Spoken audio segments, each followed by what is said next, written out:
Bueno, en esta segunda tutoría vamos a realizar una resolución guiada de un problema sobre la parábola. Luego de esta sesión, ustedes van a ser capaces de interpretar datos asociados a un lugar geométrico al fin de determinar su modelo matemático, tanto su expresión algebraica como en el gráfico. Para esto, ¿qué es lo que vamos a hacer? Vamos a realizar una actividad práctica que consiste en la resolución guiada del problema 5 del taller evaluado número 3 de la parábola. Bueno, este problema número 5 nos dice: considere la parábola P1 de ecuación y cuadrado menos 6y menos 2x más 5 igual a 0. Y nos piden dos cosas. Primero, que bosquejemos la parábola P1 y señalemos las coordenadas de los puntos de intersección con los ejes coordenados.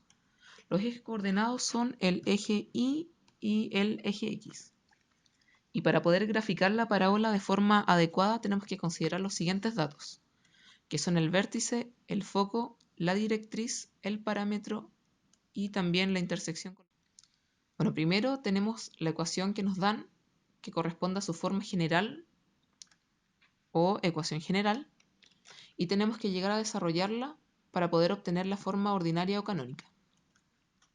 Desarrollamos esta ecuación, como sabemos que tenemos que llegar a un binomio al cuadrado y también a la expresión de, en este caso, 2 paréntesis x más 2. Estos datos nos dicen que la parábola es horizontal, ¿cierto? Y que es horizontal, en este caso cóncava hacia la derecha, ya que 4p es positivo. Sabiendo eso, podemos extraer los siguientes datos. El vértice, el cual está dado en sus coordenadas x e y, por, en este caso, lo que se representa como h y k. Como h en este caso es negativo, ya que es positivo, significa que justamente es negativo. Entonces vamos a tener menos 2 y 3. Un vértice con coordenada menos 2,3. También sabemos que el parámetro está dado por 4p. Por lo tanto, como acá tenemos a 2, tenemos que dividir 2 en 4 para obtener p. Si dividimos 2 en 4, vamos a tener un medio. Por lo tanto, el parámetro un medio nos va a decir a qué distancia está el foco del vértice y la directriz del vértice.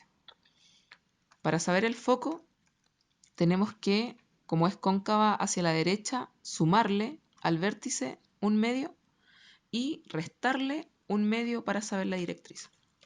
Si le sumamos un medio al vértice, vamos a obtener que el foco es menos 3 medios, 3. Y si le restamos el vértice, vamos a obtener que la directriz es x igual a menos 5 medios. Ahora, para saber la intersección con los ejes coordenados, tenemos que, para la intersección con el eje Y, igualar x a 0. Reemplazamos x igual a 0 y desarrollamos simplemente la ecuación, donde vamos a tener acá una ecuación de segundo grado que nos va a dar dos soluciones. La primera, como es y igual menos 5, nos va a decir que la primera solución es 5 y que la segunda, de y menos 1, nos va a dar y igual a 1. Es decir, que la parábola intersecta el eje y en dos puntos, que son 5 y 1. Y luego, para la intersección con el eje x, tenemos que reemplazar y igual a 0.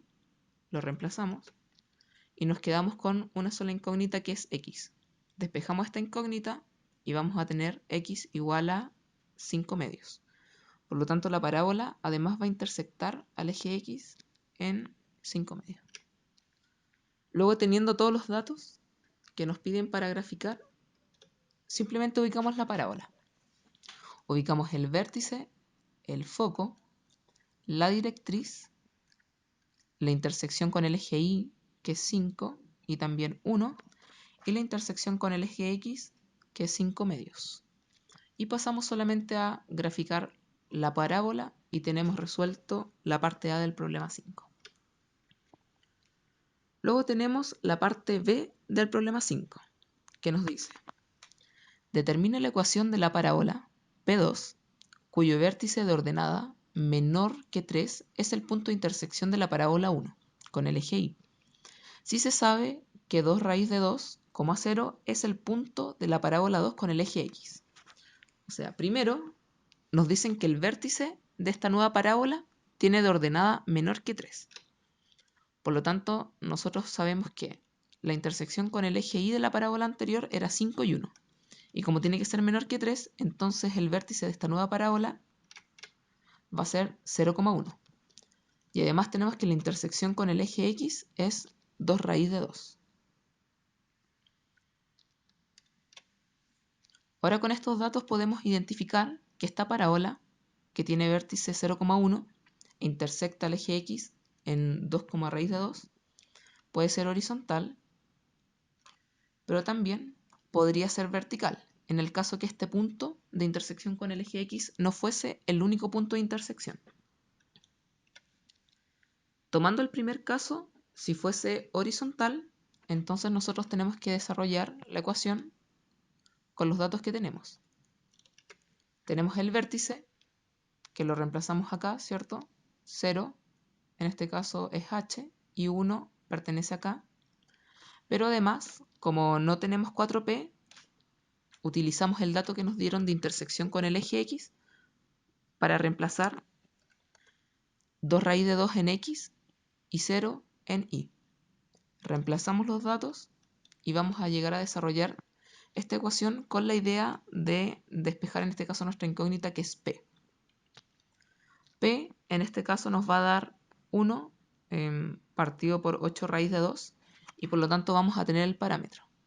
Teniendo el vértice y el parámetro, nosotros ahora sí podemos reemplazar en la ecuación canónica, o sea, en su forma canónica. Por lo tanto vamos a tener y menos 1 al cuadrado igual a 4, 1 partido por 8 raíz de 2, paréntesis x menos 0. Desarrollamos en este caso la ecuación para poder llegar a su forma general y vamos a tener y al cuadrado menos 2y menos 1 medio raíz de 2 de x más 1 igual a 0, en caso de que nuestra parábola fuese horizontal. Ahora, en el caso de que fuese vertical, nosotros vimos en el gráfico que esta además era cóncava hacia abajo. Y pasamos a realizar lo mismo. Reemplazamos los datos de h y de k y además con la intersección en el eje X reemplazamos X e Y. Luego de reemplazar encontramos el valor de P, que en este caso va a ser de 2, es decir, nuestro parámetro es 2. Teniendo el vértice y el parámetro, en el caso que sea vertical, reemplazamos y obtenemos así la ecuación general, que en este caso es x cuadrado menos 8y más 8 igual a 0. Entonces podemos obtener que esta segunda parábola tiene dos opciones: ser horizontal y que tendría esta ecuación, o en el caso de ser vertical, esta otra ecuación. Bueno, luego de haber resuelto este problema 5, tanto en su parte A como en su parte B, tenemos que considerar una reflexión de cierre donde nos dicen que es muy importante para comprender el problema leer y anotar los datos que de este se pueden extraer, a modo de comprender de forma clara lo que nos están pidiendo, es decir, los datos que nos faltan para realizar la tarea encomendada. Que fue justamente lo que hicimos, es decir, leímos el problema y anotamos inmediatamente los datos que nos daban, los datos que además podíamos extraer de ahí para pensar qué datos nos faltan y por lo tanto con todos esos datos poder realizar las tareas, que en este caso eran primero graficar y segundo obtener la ecuación en su forma general.